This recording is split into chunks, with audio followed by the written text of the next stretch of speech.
think we're live. Good morning, beloveds. I'm trying an experiment. I happen to have both of the iPads today, and so I'm trying this experiment to see if it's the iPad or if it's just the time I'm doing this, because Facebook disconnects my audio and video. So we'll see. All right. I'm not awake. I have been up, but I'm not awake. According to my Fitbit, I went down at 7 o'clock last night. So it was a lot. The last 4 days were a lot. It was really good to see family, but the reason for seeing my family sucked. But, I'm glad that Catholics have started to allow cremation. And I guess not allow, accept cremation. It was a beautiful celebration. And the cemetery, one, it's a historic cemetery, and two, it's beautiful. It's beautiful. So yeah, okay. But you're not here to listen to me wax on about that. You knew that I was gone for 4 days, and you knew that I had family stuff to do. You're here for a new design for living. So let's do a new design for living. But first, housekeeping. We are Creative Life Spiritual Center. The website is creativelife.org. The constant contact email is info@creativelife.org. That gets you one email a week, tells you what's going on for the week and the month, and the hot links are hot. So click here now means it. It is also a blind CC, which means you won't end up on anybody else's mailing list because of us. I'm sorry. Like I said, I'm still not awake. Blind CC. I said blind CC. Let's talk about the social media mainly from the standpoint of we do not monetize it. We don't want to deal with the ads any more than you do. So what we ask you to do is go like, subscribe, follow based on which platform you're on. It is a free and easy way that you can support the center because it bumps us in the algorithms. So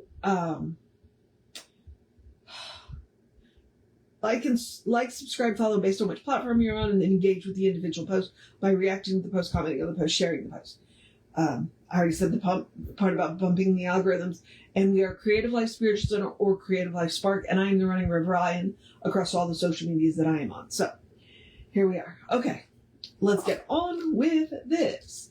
We are finishing a new design for living. This is the process of science of mind. Ernest sat down with Willis Kinnear and put down the what and the why. Or maybe the how and the why. Yeah, the how and the why. So we are currently in chapter, are we in 19? I think we're in 19. No, we are in 20, using what you know. And the article today is titled The Great Experiment. So let's see what he has to say. Because yesterday he kind of lined out 4 of the steps of treatment. So I thought that was really interesting. Okay, the Great Experiment. Let us look at the whole nature of creative thought from another angle.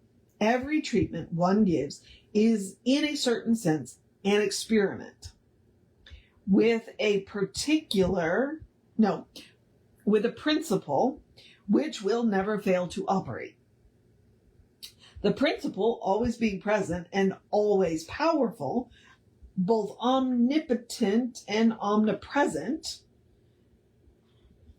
will always respond to us at the level of our conviction.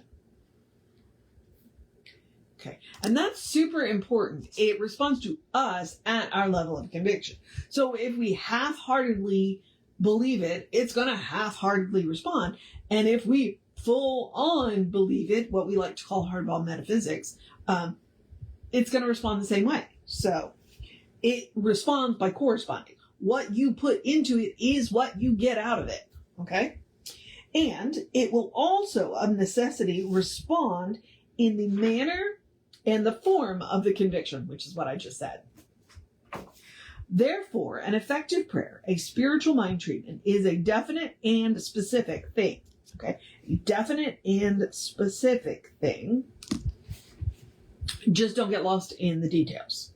Consequently, every prayer in a certain sense is a process whereby one acquires acquaints. Let me start the sentence over again. Consequently, every prayer in a certain sense is a process whereby one acquaints their own consciousness with the reality of what they say, of the word they speak, whether it be for themselves or someone else, or some situation or condition. Now, before I get too far away from someone else, that's when people come to us and ask us to treat for them, that's okay. If people come to us and ask us to treat for other people, there's a line, okay? We can treat for their well-being. We can treat for their health, peace, clarity, happiness. But if somebody comes to you and says, well, I don't like the way that person's behaving, will you treat for them? No. No. I'm not going to treat to change somebody who I don't have permission to treat to change. Now, what I might do is treat that both of the people engaged in this scenario know who they are. Okay? So there's a line about treating for someone else. It's also why when we work with people and treat for them, we have a conversation, because we want to treat for what they want, not what we think that they should have, what they actually want. Okay? So there is a line there. All right, back to Ernest. Any such prayer or treatment can fulfill its purpose instantly, and the possibility for this forever exists. The experiment then lies basically in what degree do we recognize and know that this moment is absolute, is the eternal now, the only moment the infinite ever knows. The power is ready and willing. Law always functions. The presence is perfect and within us, and life is complete and whole. Any particular treatment is merely a working with these ideas until a proper conclusion or acceptance of them is accomplished. When one understands this, they will also see why it is that people who pray with great faith are the ones who receive a definite answer, because they have a complete conviction. Okay. All right. So that is the great experiment. And honestly, I really do like to, treat every treatment as an experiment. Hey, how's this going to work this time? How much faith do I have this time? What is it that I actually want? And that's generally where we trip ourselves up. We don't know what we want. We don't think we deserve it, or we want what we've been told we want, but it's not actually what we really want. And so when we do treatments like that, doubt creeps in. So that's one of the points of a practitioner session, is we're going to sit down and talk about what it is that you actually want. And sometimes you don't know what you want, but oftentimes you know what you don't want. So we can start there. And honestly, when we do treatments for ourselves, sometimes it's the same situation. We don't know exactly what we want, but we know what we don't want. So then we sit down and go, okay, well, if this isn't what I don't want, what's the opposite of that? And then how can I how can I get to what it is that I want? Because we don't treat the negative.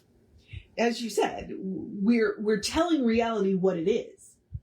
What reality is to us. That is what a treatment does. We tell reality what it is. And then reality asserts itself to what it is that we have spoken our word for, if we have the faith and the conviction. So, there is that. All right. Tomorrow, we will talk about spontaneous creativity.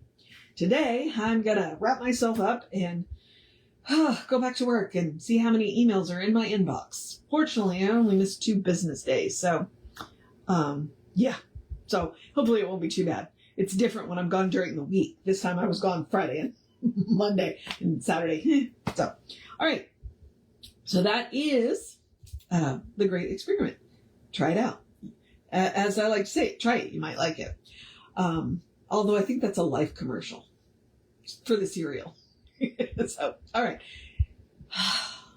Now, I'm going to encourage you to have a great day, a wondrous day, a fantastic day, a magical day, an enchanted day, a wonderful day, an awesome day, an amazing day, a take care of business day, a you got this day, a what is that cat up to day, cuddle your fur babies day, a go dance in the sunshine day, a make sure you make time to sit down and rest day, a you got that. I think I've already said you got this and take care of business. Make sure you take time to take care of yourself day.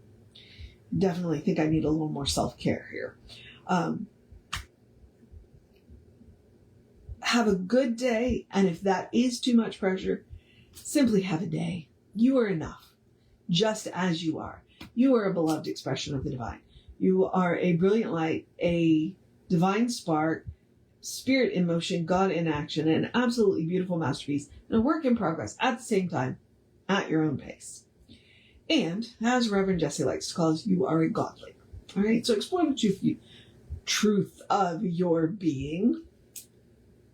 Get to know who the divine knows you to be, because the divine knows you to be good. It is all the divine knows. And from there, anything is possible. All right, beloveds, as I said, moving on to the process of my day. Reverend David should be on sometime this afternoon, who knows when. I will be back with you around 9-ish tomorrow. Take care of yourself. Know that you are loved. And I will see you next time.